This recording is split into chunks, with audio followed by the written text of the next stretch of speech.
Tokyo, late December 1944. Inside the dimly lit War Ministry, the air hangs heavy with cigarette smoke and defeat.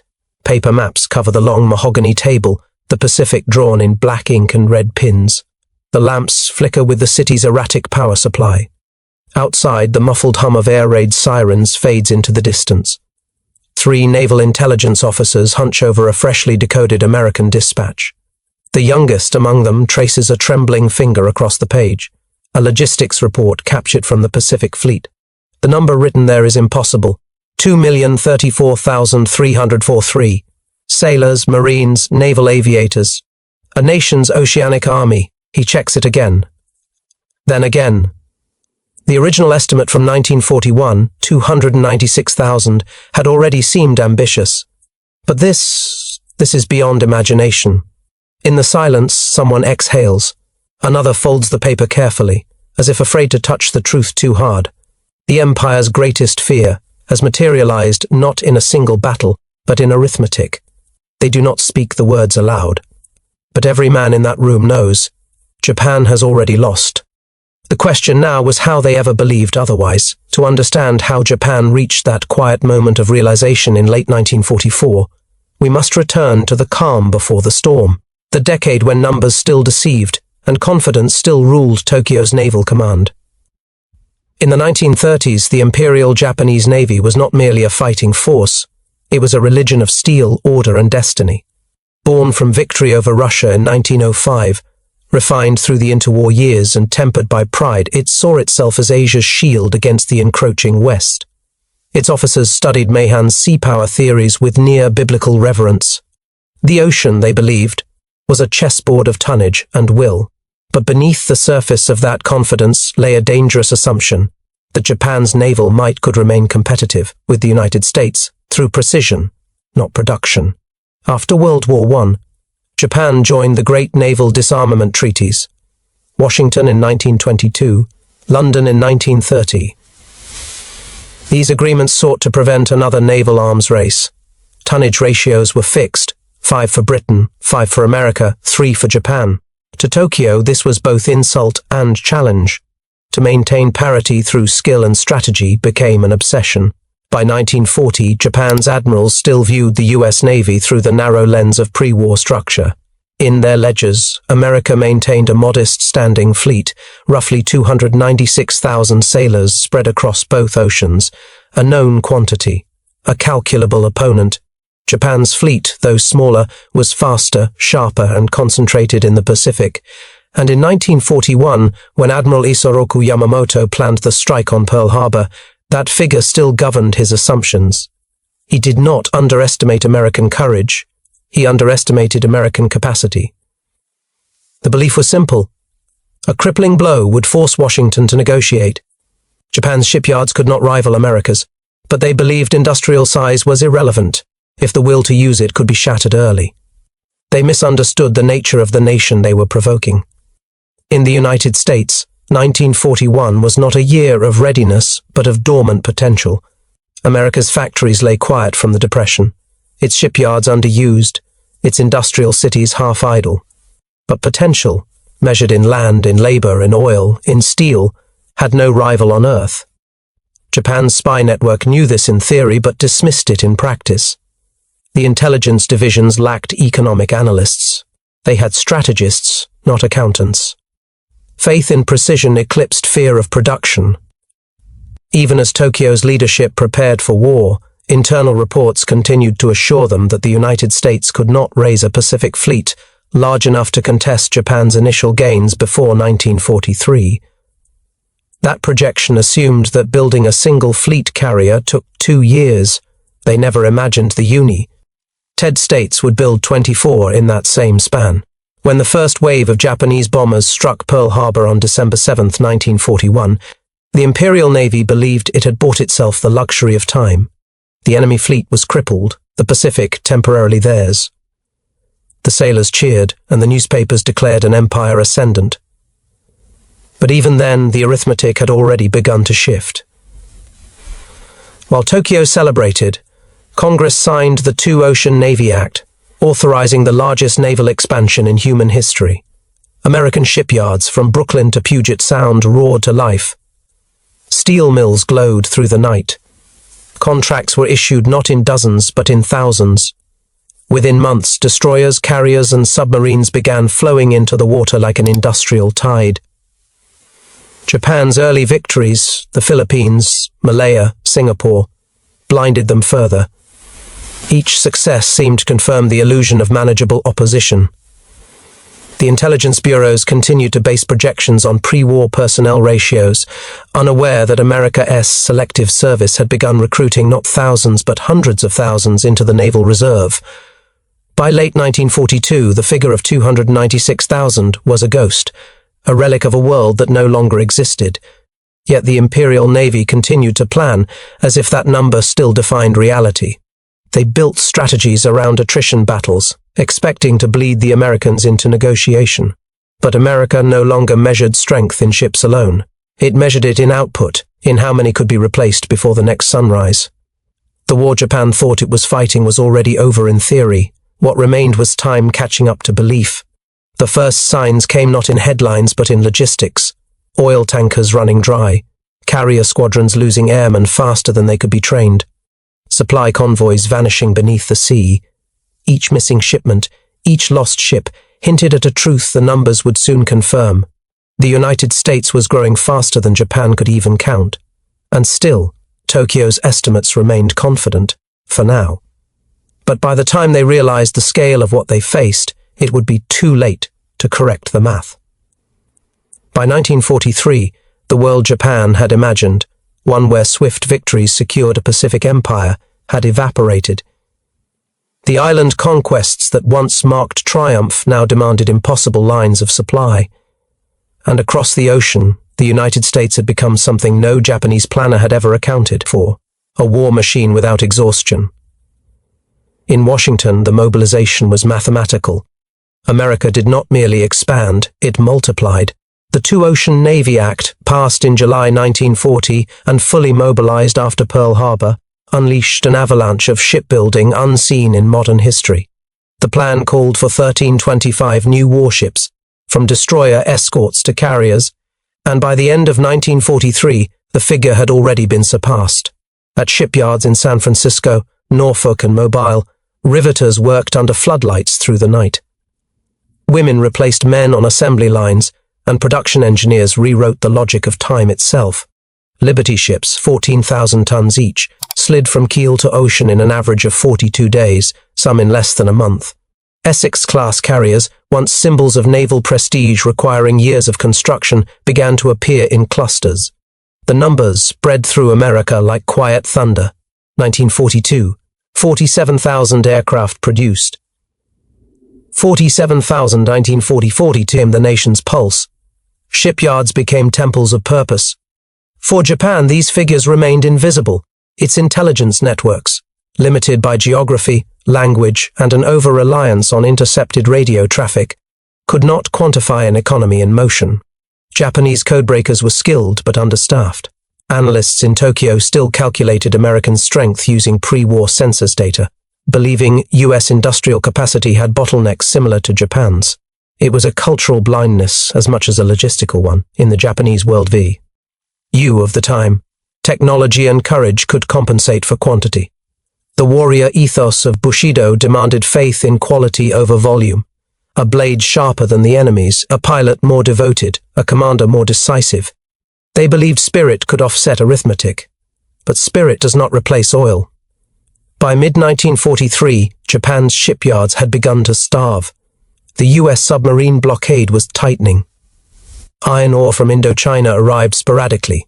Refineries struggled to keep even the elite carrier divisions supplied. While America was commissioning ships faster than it could name them, Japan was grounding aircraft for lack of aviation fuel. And yet, in their inner reports, the naval staff still clung to the 296,000 figure. To revise it would mean rewriting every assumption, every victory, every future plan. The illusion had become structural. Meanwhile, American numbers continued to climb. The Navy didn't just grow, it diversified. Fleet carriers, from 7 in 1941 to over 100 by 1945, including escort carriers, destroyers from 171 to over 350, submarines from 112 to nearly 230, personnel. That exponential rise was not mere manpower. It was industrial literacy, the ability to mobilize, train, feed, and equip millions with near-mechanical precision. Admiral Ernest King, Chief of Naval Operations, demanded efficiency without sentiment. Every ship was a node in a growing oceanic network. Fleet trains, repair ships, floating dry docks, the infrastructure of total war. By the time American task forces struck the Marshall Islands, they operated as self-contained ecosystems, untethered from land. Japan, bound to its shrinking empire, could not comprehend such reach. Tokyo's intelligence officers received scattered reports. Sightings of massive convoys, intercepted ship manifests, prisoner statements describing endless training bases along the American coast. They dismissed many as exaggerations. Even Yamamoto's successors, aware of U.S. production power, underestimated the psychological factor that a democracy could sustain war with more patience than an empire driven by fanatic urgency. By 1944, the balance was beyond recovery. American fleets filled the Pacific from Hawaii to New Guinea. New Essex-class carriers launched weekly. Amphibious landings became routine. Supported by logistical networks the Japanese could neither attack nor replicate. Every battle fought by Japan now served not strategy but delay. The Imperial Navy still had courage. It still had aces and admirals and ships that gleamed with ceremonial pride. But it no longer had the one thing that wins modern wars: scalability. The 296,000 figure lived on in memory, like a ghost haunting every command room. A number that once made sense in 1941 now defined the border between faith and delusion. By late 1944, when Tokyo finally received credible reports placing U.S. naval personnel at over 2 million, disbelief turned to paralysis. It wasn't merely a numerical gap, it was a conceptual collapse. They had built an empire on precision and courage. America had buried it with mass and momentum, and as the Pacific filled with steel hulls and white wakes stretching beyond the horizon, Japan's admirals finally began to understand the scale of their miscalculation. Every war is fought on multiple fronts, not only across oceans, but across perception. Japan's defeat began not when ships sank, but when the meaning of scale itself escaped them. To grasp the full collapse of that illusion, we must see the Pacific War through several distinct lenses: human, technological, and tactical. Each exposes a fragment of how Japan's miscalculation transformed from oversight into inevitability. For the United States, the naval buildup was not only mechanical, it was profoundly human. Behind every hull number there was a name: sailors from Iowa farms, steelworkers from Pennsylvania, fishermen from New England. The U.S. Navy grew not by professional militarization, but by national absorption. Every corner of American life became maritime. In 1941, a man enlisting in the Navy entered a world of limited ships and slow advancement. By 1944, he joined a Navy so vast that bases could not process recruits fast enough. Cities like Norfolk, San Diego, and Great Lakes became living ecosystems of uniforms. What Japan's analysts missed was the democratic nature of mobilization. This was not an empire drafting its last sons. It was a continent awakening. The sailor was not a soldier of ideology, but of industry. His strength lay not in personal valor, but in systemic confidence, that food, fuel, and machinery would arrive always on time. At sea, these men formed a moving civilization. Fleets contained floating hospitals, chapels, bakeries, even ice cream factories. On long deployments, ships communicated by loudspeaker concerts and shared broadcasts. The American fleet did not merely fight, it sustained itself. To the Japanese observer, this appeared decadent, excessive. In truth, it was endurance disguised as comfort. The men who manned the Pacific Armada could remain operational for months. Japan's finest warriors, bound by hunger and fatigue, could not. The Imperial Navy's faith in spirit met an enemy powered by logistics, and logistics, unlike morale, never tired. America's transformation into a maritime superpower was not driven by admirals, but by engineers. When Japan struck Pearl Harbor, its fleet represented years of careful design, long-range torpedoes, aircraft carriers perfected through experience, Zero fighters at the peak of aviation technology. But Japan's innovation peaked early. America's had barely begun. The American industrial base, when unleashed, operated as a single organism. Automakers in Detroit produced aircraft engines. Typewriter companies manufactured gun mounts. Refrigerator factories retooled to build bomb casings. Each plant became a gear in a continental machine that answered every naval need with overwhelming speed. Japan's aircraft production reached its zenith in 1944, approximately 28,000 planes. The United States built 96,000 that same year. It wasn't just a gap in resources, it was a philosophical divide. Japan's craftsmanship favored precision, hand-fitting, and limited quantity. America embraced standardization, interchangeability, and replication at scale. A single American escort carrier could be assembled in 150 days. Japan's equivalent, the Taiyo class, took nearly double. The difference compounded across every category: radar sets, rangefinders, anti-aircraft batteries, amphibious craft. Each new system amplified the next, forming a layered network of technological superiority. To Japan, whose intelligence reports still measured enemy progress by ship counts, the invisible systems, radar coordination, repair ships, supply chains, were underestimated. By the time they realized those systems multiplied combat efficiency, the Pacific had already become an American domain. Technology had replaced courage as the decisive currency of war. In the early years of the conflict, Japanese naval strategy revolved around the decisive battle doctrine, a single, climactic engagement that would destroy the enemy fleet and force negotiation. It was the philosophy of Tsushima reborn, drawn from 1905's victory over Russia. Every major operation, from Midway to the Philippine Sea, was designed to provoke such a moment. But the United States refused to play that game. American admirals, notably Nimitz and Spruance, turned the ocean itself into a logistical grid. Rather than chase Japan's fleet, they targeted its oil, its airfields, its isolation. Every island captured became a node, every port a future staging area. The difference was scale, not just in ships, but in how those ships moved. Japan operated fleets in isolated task forces. America operated floating continents. Task Force 58, centered on fast carriers, could deploy hundreds of aircraft per strike. Behind it came oilers, repair ships, and medical vessels, a navy behind the navy.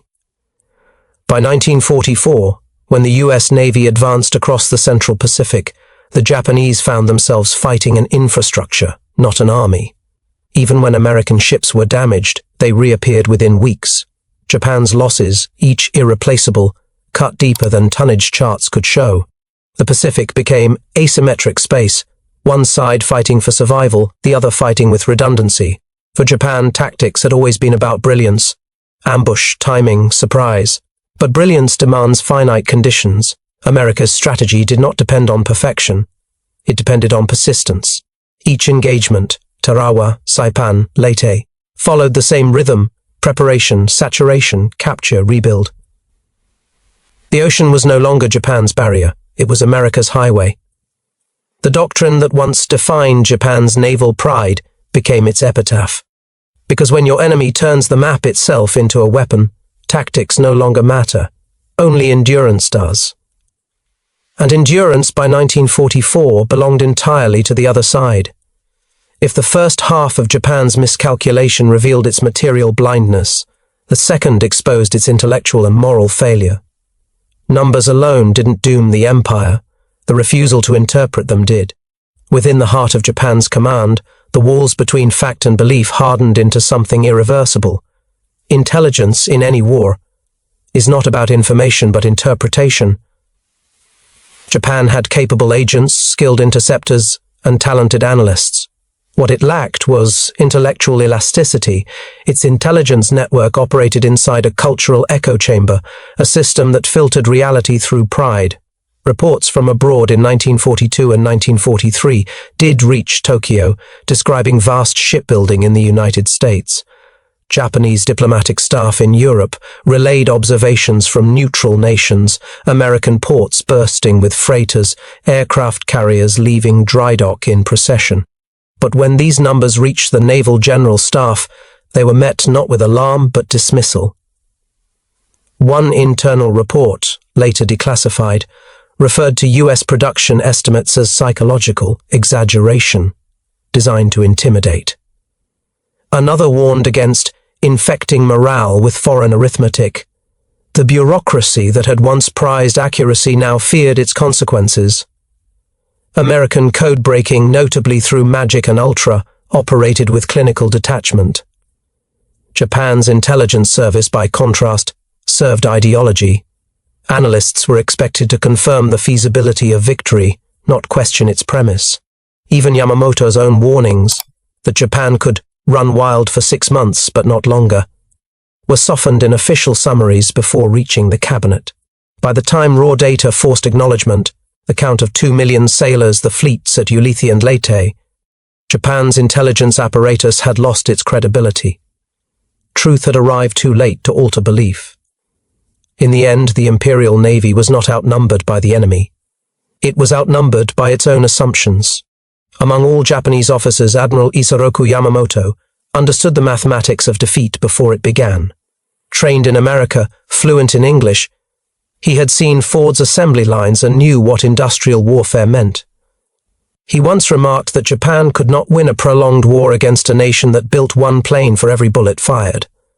But Yamamoto's realism existed in isolation.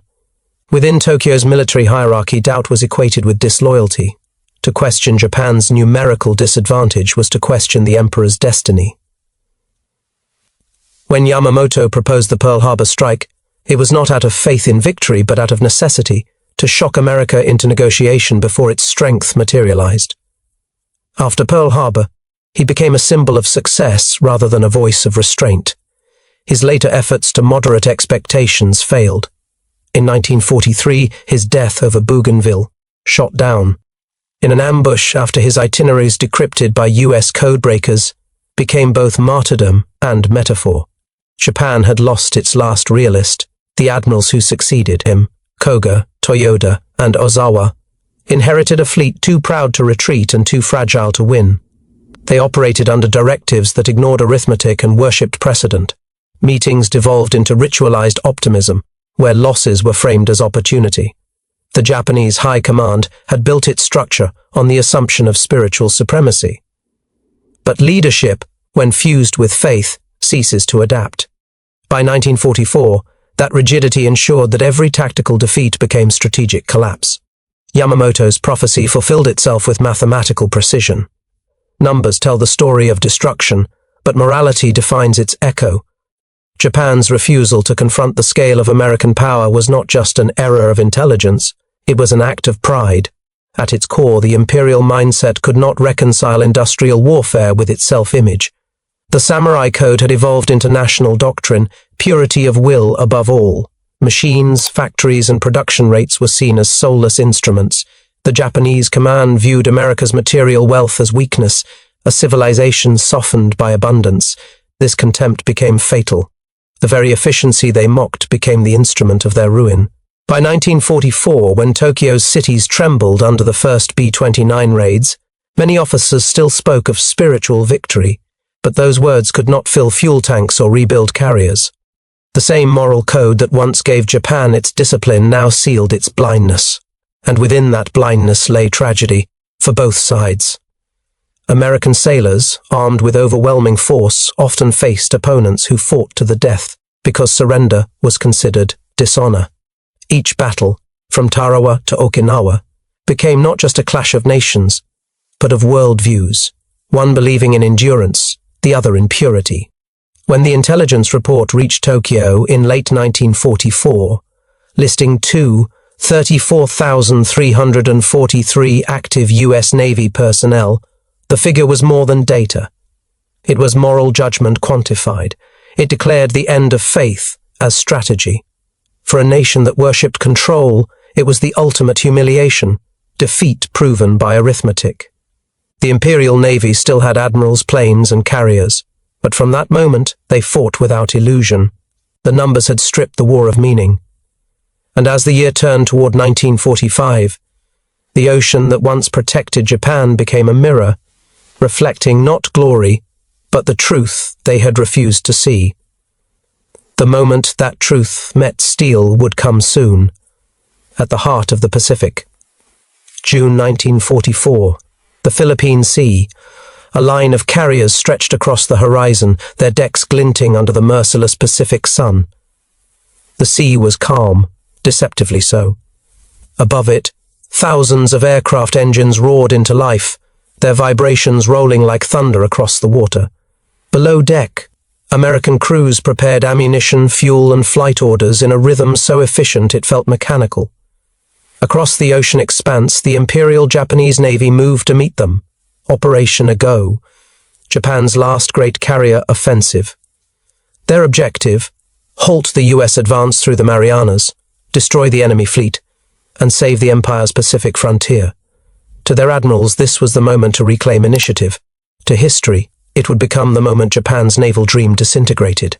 The balance of forces was an illusion before the battle even began. Japan deployed 9 carriers and roughly 450 aircraft. The Americans brought 15 fleet carriers, 8 light carriers, and more than 900 aircraft, double the Japanese strength. Behind them trailed battleships, cruisers, destroyers, and a logistics fleet large enough to fuel the entire operation mid-ocean. The Americans called it Task Force 58. To Japan, it was a continent afloat. At dawn on June 19th, Japanese reconnaissance planes sighted distant wakes, long-wit. Scars across the water pointing toward the Marianas. Reports reached Admiral Jisaburo Ozawa aboard the carrier Taiho. He believed his pilots, trained and eager, could still overwhelm the Americans through precision strikes. What he didn't yet realize was that his aircrews were shadows of the veterans lost at Midway and the Solomons. Most had under 50 hours of flight time. At 10:00 a.m., the first Japanese waves rose into the sky. 200 planes raced eastward and vanished into radar screens. The Americans had perfected an art the Japanese had ignored: defense through integration. Radar picket destroyers tracked incoming aircraft over 100 miles out. Combat air patrols, groups of F-6F Hellcats guided by radio, intercepted in waves. Ordination replaced heroism. By noon, the sky became a slaughterhouse. American pilots later described it as mechanical, almost detached. Targets appeared on radar, intercept commands were issued, Hellcats climbed, fired, and moved on. Japanese planes fell flaming into the sea before sighting their targets. The battle acquired its cruel nickname, the Great Marianas Turkey Shoot. By nightfall, over 350 Japanese aircraft were destroyed. American losses, fewer than 30. On the second day, fate completed the ruin. The carrier Taiho, pride of the Imperial fleet, took a single torpedo from the submarine USS Albacore. Damage control failed. Gasoline fumes filled the decks. Hours later, a spark ignited them. The explosion split the ship apart. Ozawa barely survived.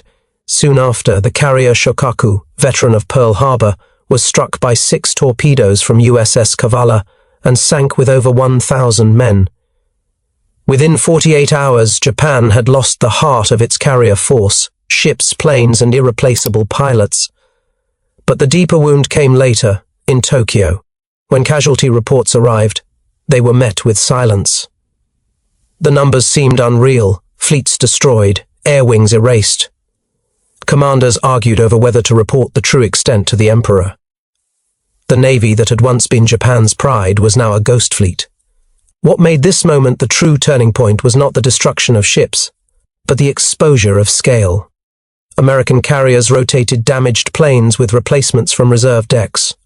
Fuel arrived mid-ocean via hundreds of tankers. Repair ships fixed vessels on site.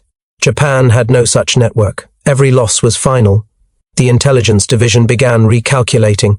Personnel estimates, logistics ratios, replacement cycles, each confirmed the same truth: the Americans could replace everything faster than Japan could destroy anything. Within weeks, U.S. carrier groups were launching new offensives against Guam and Saipan. For the first time, Japanese commanders could see what their intelligence officers had long whispered. The Pacific was no longer an expanse of ocean. It was an American assembly line. The Great Marianas Battle marked the moment when Japan's naval power ceased to influence the war. Every carrier that remained was a weapon without ammunition. Every pilot trained against impossible odds. In that silence, after the smoke cleared and the waters calmed, the war's arithmetic became visible even to those who had refused to see it. The next report to reach Tokyo would no longer be about a battle. It would be about the unthinkable, a number that erased the idea of victory itself. Tokyo, October 1944. The War Ministry compound stood in a city trembling nightly under the sound of distant engines. By then, even the most devoted loyalists could no longer deny the scale of American power. The battle reports from the Marianas had been catastrophic, yet it was not the losses that broke them, it was the document that followed. A classified intelligence bulletin, compiled by Japan's Naval General Staff, landed on the desks of the senior admirals. The data came from intercepted American transmissions, prisoner interrogations, and intercepted shipping manifests. It listed not ships, not TA. NKS, not aircraft, but men. 2,034,343. That was the confirmed estimel, active, trained, deployed, or in reserve. For context, Japan's entire military, Army, Navy, and Air Service combined, numbered fewer than 6 million. Of those, less than 1/5 could be mobilized in the Pacific theater. The American Navy alone was now 1/3 the size of Japan's total war machine. The officers stared at the paper in disbelief. The figure dwarfed every assumption ever written into their war plans. The pre-war estimate, 296,000, had shaped Japan's strategy from Pearl Harbor to Leyte. But now that number stood like a gravestone for their own intelligence. Vice Admiral Fukudome Shigeru, then chief of the Naval Staff's Operations Division, reportedly held the paper for a long time before speaking. His words were measured, almost whispered. "It means," he said, "that the enemy no longer runs out." No one replied. Across the Pacific, that inexhaustible enemy was preparing for its next blow. Admiral William F. Halsey's Third Fleet, replenished and reinforced, sailed toward the Philippines. Behind it followed a chain of supply ships so vast that Japanese scouts mistook it for a second invasion force. The Americans were not merely advancing, they were erasing distance itself. When the Battle of Leyte Gulf began on October 23, 1944, the ocean boiled with machinery. It was the largest naval battle in human history. 4 separate engagements fought across 100,000 square miles. Japan deployed nearly every operational warship it had left. What returned were fragments. The Yamato and Musashi, twin giants of naval engineering, symbolized the empire's remaining pride. Each displaced 72,000 tons, bristling with 18-inch guns. Yet both were relics of a vanished philosophy, ships built for duels that no longer existed. At Leyte, Musashi endured more than 20 torpedo and bomb hits before capsizing in the Siboyan Sea. Her armor had been designed to resist shells, not the coordinated saturation of carrier-based air groups. Hundreds of sailors went down singing the naval anthem, their voices lost beneath the waves. In Tokyo, the reports arrived without melody. The Musashi was gone. The fleet was gone. The Philippines, once the empire's outer wall, had fallen into enemy hands. But even as defeat closed in, some within the War Ministry clung to the belief that a decisive battle could still reverse fate. That delusion lasted until the Intelligence Division's next summary, a comparative chart of naval production and personnel. It showed a curve so steep it looked like a vertical line. Japan, 6 new destroyers in 1944. United States, 73. Japan, 400 naval aircraft produced per month. United States, over 7,000. Japan, 296,000 sailors projected in 1941. United States, now verified at 2,034,343. Numbers no longer represented statistics. They were measurements of doom. Within the Admiralty, resignation replaced rhetoric. Plans for counter-offensives turned into evacuation orders. The Imperial Navy, once the spear of Japan's expansion, became a symbol of futility. Admiral Toyoda Soemu, Commander-in-Chief of the Combined Fleet, summed it bluntly in a post-war interview. "We realized then that the war was no longer fought on the sea, but in the factories of the enemy. Our courage could not reach that far." By late 1944, Japan's naval staff stopped issuing full personnel estimates altogether. The reports continued in fragments, omitting comparative data to preserve morale. But the truth was known and unspoken. That winter, Tokyo's night skies turned orange with the glow of B-29s. The empire's capital had become another front, and the sea that once protected it had become a highway for invasion. The ocean, once viewed as Japan's sacred moat, now carried a power so vast it defied comprehension. It was no longer a contest of ships or tactics or admirals. It was a contest of civilization versus exhaustion. And Japan's exhaustion was complete. From that point forward, the war was not about victory, only duration. By the beginning of 1945, Japan was no longer fighting a war, it was enduring one. The empire's strategy had dissolved into fragments of survival, improvised from what little remained of its fleet and air arm. The loss of the Philippines severed the artery that once carried vital resources from the Dutch East Indies. Oil, steel, and food dwindled into numbers so low they ceased to be logistical categories and became measures of starvation. In Tokyo, the realization of defeat was not declared, it seeped quietly through the cracks of bureaucracy. Intelligence officers no longer spoke in terms of projections or ratios. They spoke in half-sentences, interrupted by the sound of distant air raid sirens. The figure of 2,034,343, confirmed undeniable, had become a ghost haunting every conference room. The Imperial Navy could no longer fuel its warships for full operations. The Yamato, now the last surviving super battleship, sat moored at Kure, too valuable to risk and too immobile to matter. Her crew drilled daily in ceremony and routine, yet most knew the ship would never again sail into meaningful combat. She existed as a monument, not a weapon. The American build-up reached a level of logistical mastery that seemed almost mechanical. Every sunk ship was replaced, often within weeks. New carriers, Essex-class giants, rolled off production lines faster than Japan could sink them. Behind each one stood thousands of trained men, fully supplied, fully rotated, fully fed. The United States Navy was now not just a fleet, it was an industrial ecosystem that stretched from Pearl Harbor to San Francisco, through the Panama Canal, across to Norfolk and Boston. The human element of this disparity was even more profound. For every Japanese sailor lost, there were few replacements. Training schools had been emptied to fill carrier decks and shore batteries. By contrast, American training centers in Illinois, Texas, and California operated around the clock, producing tens of thousands of new naval personnel monthly. Japan's communications intercepts captured fragments of American fleet movements, convoys numbered in the hundreds, supply formations that seemed endless. Each message that reached Tokyo reinforced the same truth. The war was no longer two nations fighting, it was one nation attempting not to be erased. The shock among Japan's leadership deepened when post-late reconnaissance revealed the scale of U.S. naval logistics hubs in Ulithi and Guam. Photographs showed harbors packed with carriers, destroyers, oilers, and hospital ships. Some officers refused to believe the images were real. They thought them exaggerated propaganda, until more arrived. The sheer density of machinery was something Japan's industrial base could not even conceptualize, let alone replicate. The empire's strategic vocabulary began to collapse. Words like victory, offensive, and supremacy lost meaning. New phrases took their place: attrition, endurance, self-sacrifice operations, final homeland defense.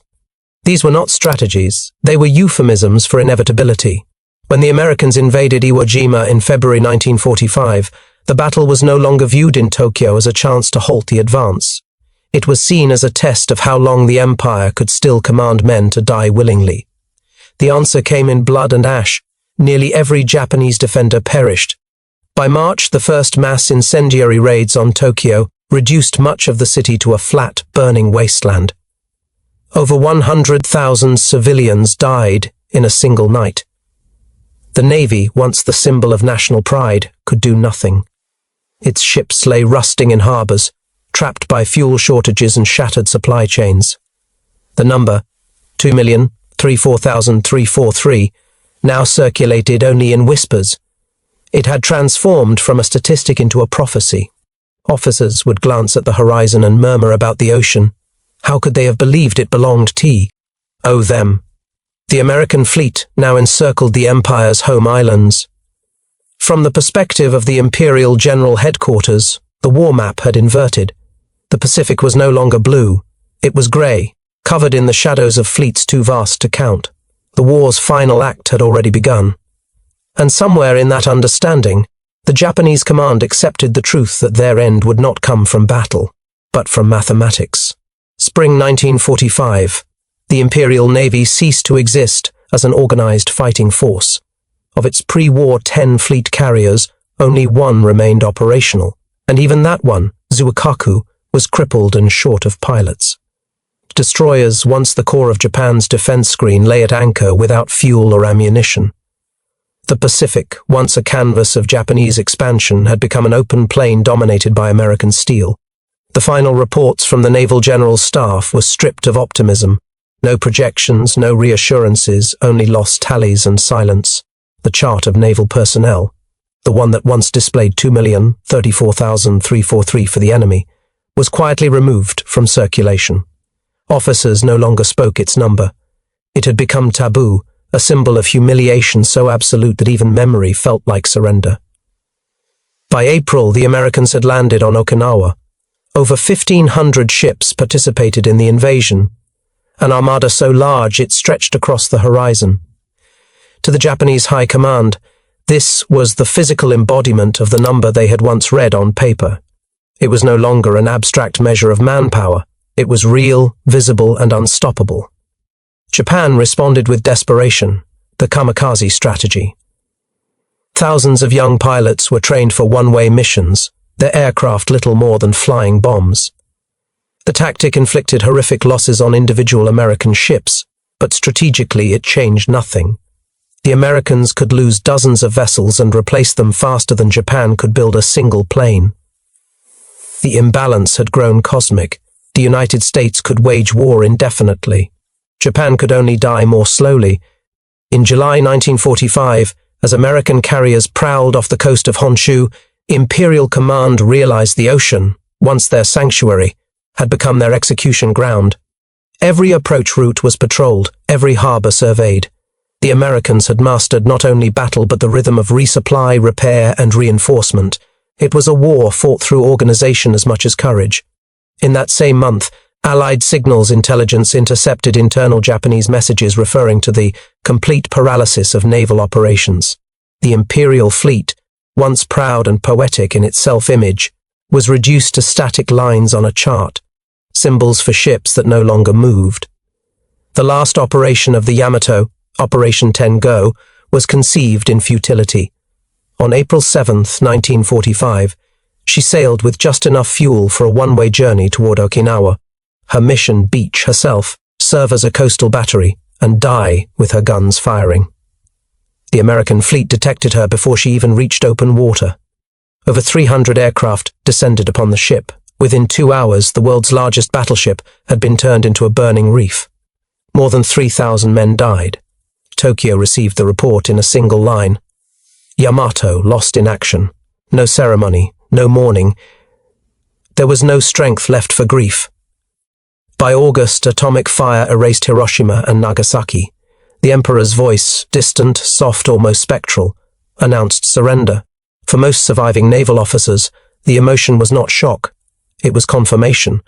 The war had ended exactly as the mathematics had foretold.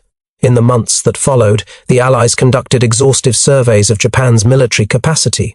They documented a total of 2,034,343 active and reserve U.S. naval personnel at war's end, precisely the figure Japanese intelligence had confirmed the year before.